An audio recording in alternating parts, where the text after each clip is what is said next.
Welcome to Business Notes. I'm your host, Diane Bogino. Our guest today is Marilyn August, a business development advisor with a specialty in LinkedIn social selling. Marilyn is a profit attracting expert. For more than 20 years, her breakthrough sales and marketing strategies have shown sales and business professionals how to close more deals and make more money. Marilyn researched and developed her LinkedIn done-for-you lead gen in response to solving her coaching client's dilemma, how to get prospects to know, like, and trust you in the digital age. Marilyn has developed a golden 21st century tool that turns virtual relationships into real deals. Marilyn, welcome to Business Notes, and thank you so much for being on the show today. Well, thank you for having me, Diane. It's just a delight to be here. You are so much fun. Oh, well, thank you. I appreciate that. It's been great getting to know you a little bit better. We're going to chat some more after this, but let's start with your diverse background. You've got your transformational training programs, you've got your sales and marketing coaching. So why did you develop a LinkedIn specific expertise? It's kind of like evolutionary rather than revolutionary. Technology came in and my clients were having difficulty. Is like I like to say, the cold call is dead. And I know people argue with me about that. There's sales trainers still teaching the cold call, but the stats say 3% call through. And so my clients couldn't do what I was instructing them to do as I don't like the word coach because the word sounds like vanilla and is like vanilla for a lot of people. But I was basically, I called myself a business advisor because I would tell people what to do and they weren't able to do it. So I discovered LinkedIn and I thought I was being very clever. I also discovered a bot that I thought would be like SEO for LinkedIn. Boy, I can drive profile views. I'll get people to see my clients' profiles. They'll want to do business with them. And then I looked at their profiles. And their profiles were, how can I be kind? Lousy and resume and all about I-centered, I love, I'm passionate. You know, those are words I now have a whole file of LinkedIn malpractice. So instead of trying them to figure out how to do it, because we're all busy people, I started writing profiles and I called them sticky profiles, like a sticky website. So people would stick around and get to know them. Know, like, trust. How basic is that? And that evolved into actually doing a lead gen campaign for them. So it was out of necessity. I'm not a techie. I'm not, I don't look at LinkedIn and say, this is the answer. This is it. This is the be all and do all. This was an answer to a problem. And the problem is voicemail and caller ID. So that's why. That's a quick way of telling you what's gone on for the last 8 to 10 years. How is LinkedIn different from the other social media platforms? A great question, because people glump them together. And as I like to say, likes never take you to the bank. People say, oh, I have all these likes on Facebook. So let me make a few distinctions. And as you know, all growth is about distinctions. First of all, Facebook is consumer driven. 90% of the media out there is consumer driven. It's product driven. LinkedIn is a professional networking platform, B2B, business to business, professionals. And it's one-to-one connections. So people can tell me I have 1,000 connections. In fact, they have told me I have 1,000 connections, but nothing's happening with them. Well, they're random. There's no follow-up. So LinkedIn is think of it as virtual networking, a virtual handshake, before you even get to know somebody. And so let me tell you, this is probably out of order, but I use this analogy, and I think you can probably relate to it. You know, I used to, when I went to a new restaurant, I would just park my car, open the, get out of the car, try the restaurant. If it's good, I'll be back. If it's not good, I won't be back. But I just took a risk and opened the door and went into the restaurant, particularly if there were other people going into the restaurant. If they looked like they had people, there's a psychology to that. Well, these days, and I'm not a spring chicken here. These days, my habit, and I bet most people's habit is, actually, this happened not too long ago. I wanted to try a sushi place. Sushi, raw fish, should I, shouldn't I? There's COVID. So what I did, yes, what I did is what everybody else does. I sat in the parking lot. I was looking at the sign for the restaurant. And rather than go in, I Googled it and read the reviews. There were at least a dozen reviews that said this was the greatest sushi place in the world. The staff was wonderful. And so I said, okay, I'm getting fresh stuff and I'll try it. And the price was right. And I walk in the door and now it's one of my favorite sushi places. But the analogy to LinkedIn is I checked it out before I walked in the door. Same thing with car buying. Anything we buy these days, how do we used to buy cars? We went to the dealership. We knew we were going to be harassed. We knew the game. I wouldn't go into dealership today. I get on the net. I research it. I look at all the disruptors in the car industry, in the auto industry. So that's the analogy to LinkedIn. We kick the tires before we say hello. That's a great analogy. Now, Marilyn, everybody's busy today. I mean, even with the virtual world, we are so busy. Why should we even bother with LinkedIn? Yeah, I'm going to just be blunt. What choice do you have? What are you going to do? Are you going to go play on Facebook if you're a B2B service professional? Are you going to go post on Instagram like everybody else? Are you going to get lost in the noise? We can't go to networking events right now, or we shouldn't, and all networking events are virtual that I know about. But you bother with it the same reason you bother with a website. It's two places that people look you up. They look at your website and they look at your LinkedIn profile.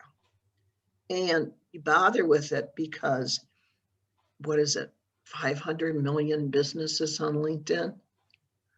6 billion, Microsoft paid $6 billion. Now, that's not to say that LinkedIn doesn't have its problems. I will be the first person to tell you all the things I find that I'm not happy with on LinkedIn. But really, truly look at what you can do for prospecting and for meeting strangers today and for expanding your business. The options are very, very limited. Now, there's a few competitors out there, but nobody that's got the database, if you will, that LinkedIn has. So I'll give you a quick example. When I was doing a lead gen for a gentleman who was wanting to expand his business, and we were doing an investor search. And up in his investor search pops General Petraeus. Now, yeah, that's what I said. Exactly what I said. And I thought, is this the real General Petraeus? And obviously, I know that he has somebody hosting for him. And the response was, it's not in my wheelhouse, but I might know somebody. And of course, I don't want to get into, unless we have 3 hours, I don't want to get into the story of how the client blew it. But the point is, there's no gatekeepers. How did you get to somebody like that? Now, obviously, it might have been his assistant or somebody in his office that was actually responding, logged in as him. But you can get to CEOs, VPs, directors without a gatekeeper. You're not going to go through the voicemail. You're not going to go through the caller ID. If someone connects with you, it's the beginning of a conversation, not a sales pitch. We can get to that later. Hmm. Yeah. Now, Marilyn, you alluded to the fact a while ago that a lot of us have a lot of connections. You and I both do, but so what? Yeah, it's a so what. It's a so what. So think of LinkedIn. I could show you a sales funnel, and the top of the LinkedIn is the top of the funnel. And what happens with LinkedIn is it's follow up, follow up, follow up, and it's not pitching. I do a whole dissertation on what people do wrong. In fact, it just happened to me this morning. And it's a matter of who are you going to follow up on. If you're not using Sales Navigator, your ability to filter your searches is very limited. LinkedIn did what, or Microsoft, who now owns LinkedIn, did what all subscription services did. They're monetizing the platform. So they charge for what used to be free. And Sales Navigator has 10 filters, and you can do targeted searches and save those searches. Now, we can get into all the technicalities of that. There's a lot to learn. But the key to LinkedIn is follow-up. Are you creating a relationship? What's your goal? So often when I work with people, they think it's the magic pill. I've heard this over and over again. LinkedIn doesn't work. Well, did you follow up? Do you have content? Do you have anything of value to say? Why should somebody talk to you? And so it's a system like any other marketing system. I often think of, when you go drive down a highway and you see a billboard, you might see the same billboard for a year. They're paying for that billboard every single month, and they may not change it. But I have people who say, well, I've been doing this for 3 months, nothing's happening. When have you ever seen an advertising or a marketing campaign that goes for 3 months? I hear this. I have a DVR and I scroll through ads, but every once in a while I'll be busy and I'll be busy in the kitchen or something and the TV's on and I'll have to listen to an ad and I hear the same darn ad over and over and over again. So I want to scream. Now I do watch the Geico Gecko. I love that branding. I do watch him for his newest ads, but I don't watch the other ones. So I'll even scroll back to see the Geico. That's called branding. I happen to carry that insurance, but that's only because the Geico, the gecko, whatever that little animal is. So the point is that it's like any other marketing campaign.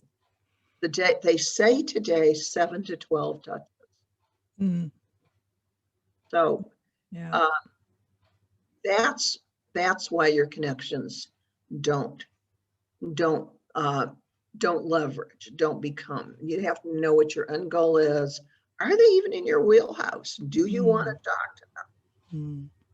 So it sounds like it should be more quality rather than quantity as a concentration on getting on LinkedIn and trying to network. So what about all those spammy connections we get? What are we supposed to do with those? Got one this morning. It was an answer to my invitation. That was a pitch, a long pitch. It was telling me how wonderful he is and how he's helped so many people. So first of all, it's unfortunate that that's happening and LinkedIn is trying to control that. But I'm convinced, Diane, that people just want to take shortcuts. They are treating it like any other social media, and they're commoditizing their services. First of all, it's a brand destroyer. 99% of the time, just delete them.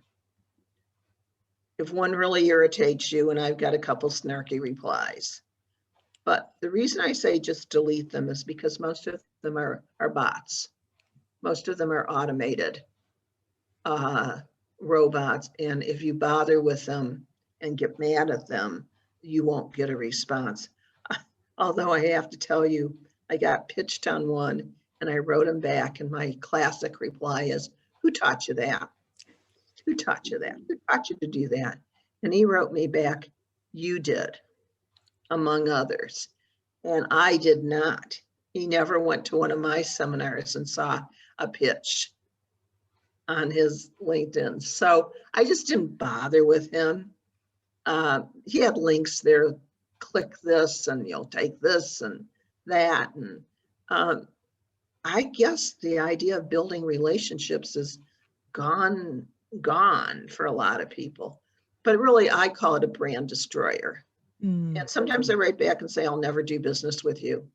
So my word to you is just don't do it. Don't do it. You're not going to get business.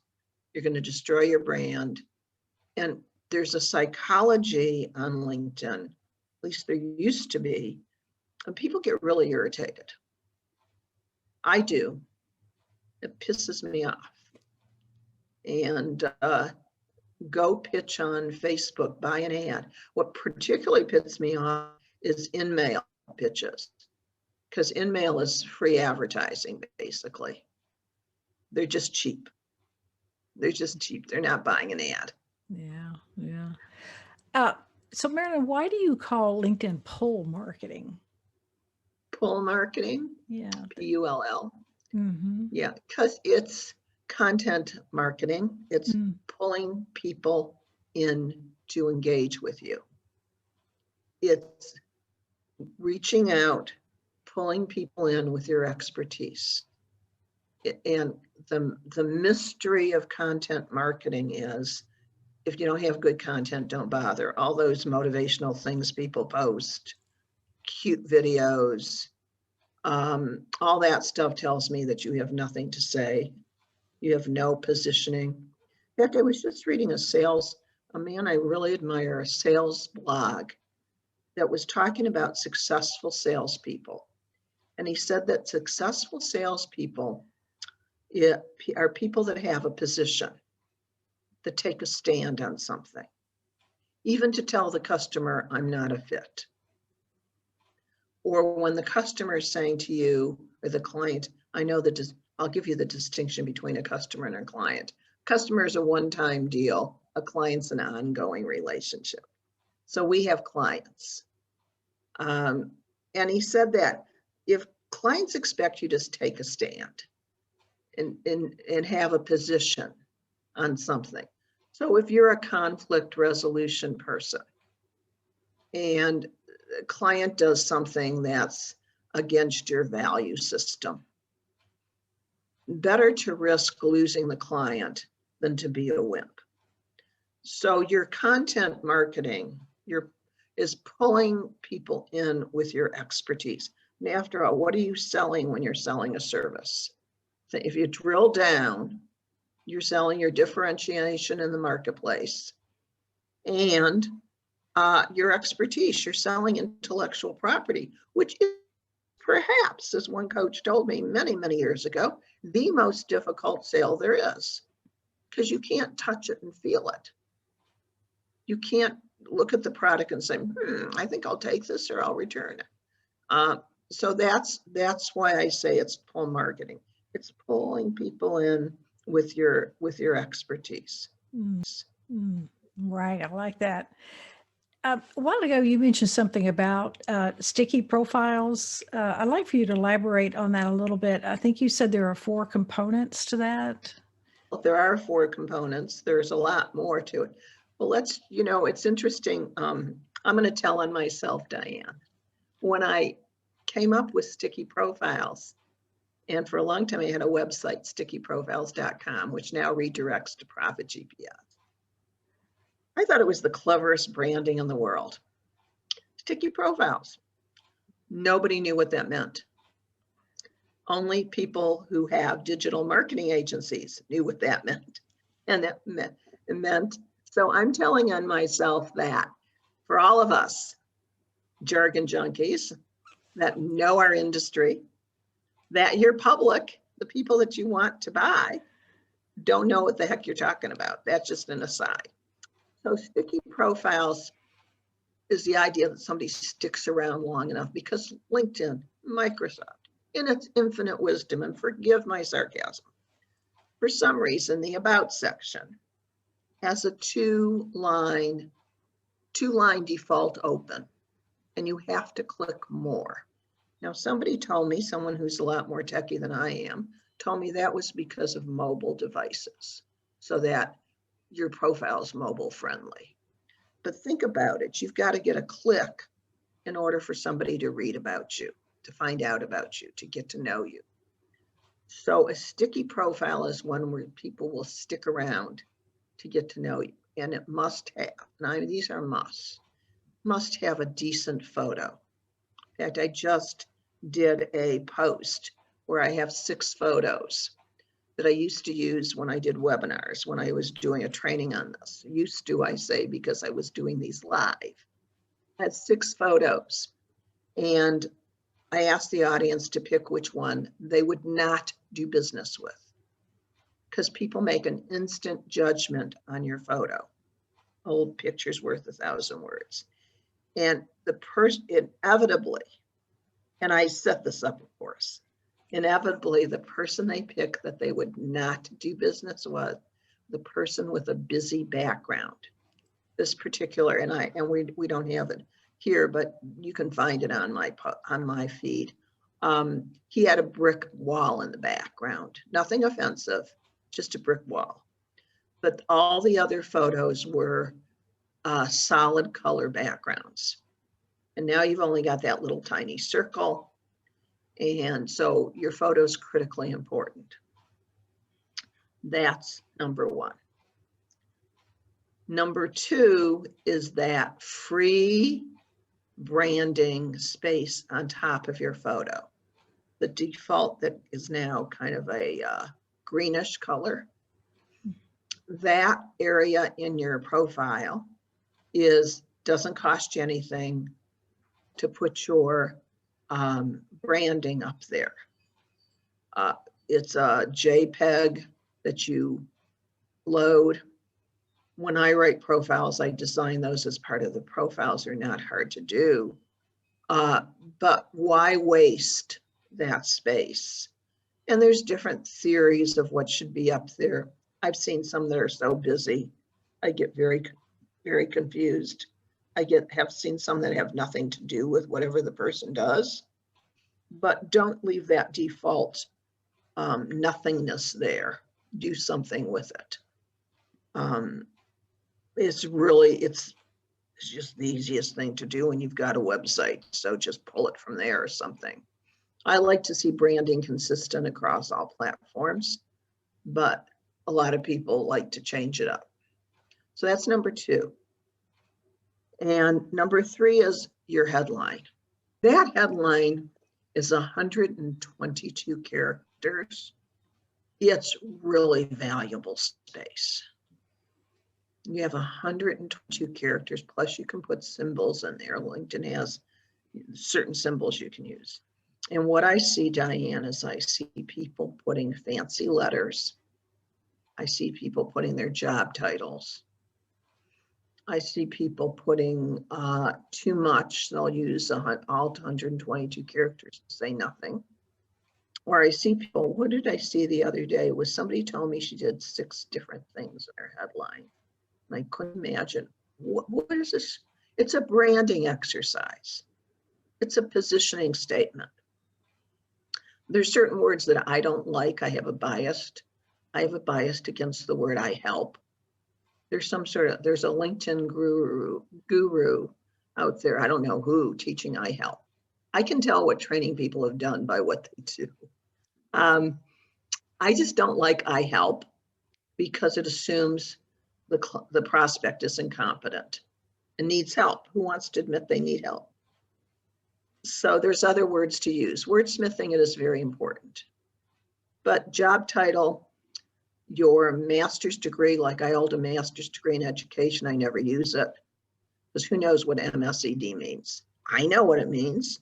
Nobody else knows what it means. And it doesn't mean that you're going to do business with me because I have those letters. I had one woman who insisted she take up space with her fancy letters and all her certifications. Because she says, my industry understands those letters. They know what they mean. But she's not selling to her industry. But sometimes people don't get it. Yeah, I know. I got lots of stories. Some of them are unbelievable. It sounds like it. And then number 4, of course, is the about section. That section I started telling you about. That is your positioning statement. That's your differentiation in the marketplace, your specialty. Now, there's different styles to those. I don't like the ad style. There's a lot of people that use it as an ad for what they do. And any profile that starts with the word I am not particularly impressed with. I want to know how you can solve my problem. I don't care about your features and benefits. Tell me how you can solve my problem. And if you can't define my problem in I think it's 1,200 characters that you're given, I'm not interested in talking to you. So it's crafting that section. I call it crafting it rather than writing it, because it's really an exercise in pulling out a positioning statement, a branding statement, and why you of all the people in the world do I want to talk to and possibly do business with. And I have a section called Why We're Different. If you don't know why you're different, how do you expect a prospect to know why you're different? Are you different? So I wasn't the lead, but I was on a webinar where a woman was having a branding problem. She had a very interesting question. She said, and she did home care for seniors. It wasn't the seniors that hired her, it was the parents, the children. And so she said that she was having a problem getting around the idea that she really cares about people, that she's a registered nurse. She was this is a passion business for her. And the idea was to get how to get her branding before people talk to her. That was the challenge. So they came up, not me, somebody else came up with the idea. Her name was Carol, and she decided to came up with Carol Cares. Brilliant. And everything she does now can have Carol Cares as her branding. But it took a lot of work till we got that brilliant 2 words. Simple but effective, right? Simple but effective. Well, that brings me to my final question, Marilyn. You say, well, you actually write people's profiles for them rather than have them write them. Why do you do it that way? Well, because we're too close to the forest to see our own trees.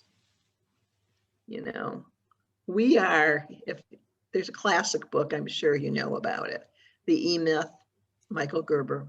It's been rewritten a couple times. Everybody knows that. And I used to, it's a brilliant book. And he says, we are all technical experts. Nobody knows your business like you do. You are so close to it and you're in it every single day. You're immersed. Well, think about a stranger and think about, even me using sticky profiles. Never would have occurred to me that nobody knew what that meant. So I do it for 2 reasons. One is I'm looking I interview people. There's no formula like every business is, here's a form, fill it out, this is your profile. There is a way to get to the personalization because LinkedIn is one-to-one connection and hopefully one-to-one prospecting and business. So think about, like you said, and quantity is better, quality is better than quantity. So think about how many clients you are fully booked. Fully booked is something I like to focus on. What does it take to be fully booked? And for most of us, it's not hundreds of clients. It's in the teens, or, what's your capacity? So that's an important thing. One is that we're too closed down to see it. We're the technical experts. And two is, as you said, we are just too busy. My job is to offload. And this actually started when I was coaching, because I would find that people didn't do what I was advising them to do. And instead of telling them to write their marketing copy and coming back the next week and there was nothing written, I started doing it. It was easier to do it than to nag people to do it. So it's going to get done much faster while you focus on your business. And so I'll work on your business while you work in your business. And that's why I do it. And we've probably gone over time. No, that's great. Great. So how do you prefer people get in touch with you, Marilyn? Well, email is the best way. It's Marilyn@profitgps.com. LinkedIn connection. Send me a note. Tell me you saw this and that you liked it. And that's another way. And of course, I have a direct phone number, but just leave a voicemail. I'll give you the phone number. It's 949-922-2508. But do leave a voicemail, because otherwise you get blocked. Yeah, good. Marilyn, you have certainly taught us how to be more effective on LinkedIn, and it's difficult to navigate without help. So I appreciate the tips you've brought the audience today. Thank you so much. It's just a pleasure to be here. I enjoyed being with you as well. It's fun. It was fun. Thank you. Thank you for watching Business Notes. We've been speaking with Marilyn August, a business development advisor with a specialty in LinkedIn social selling. I'm your host, Diane Bogino, bringing you business ideas you can bank on.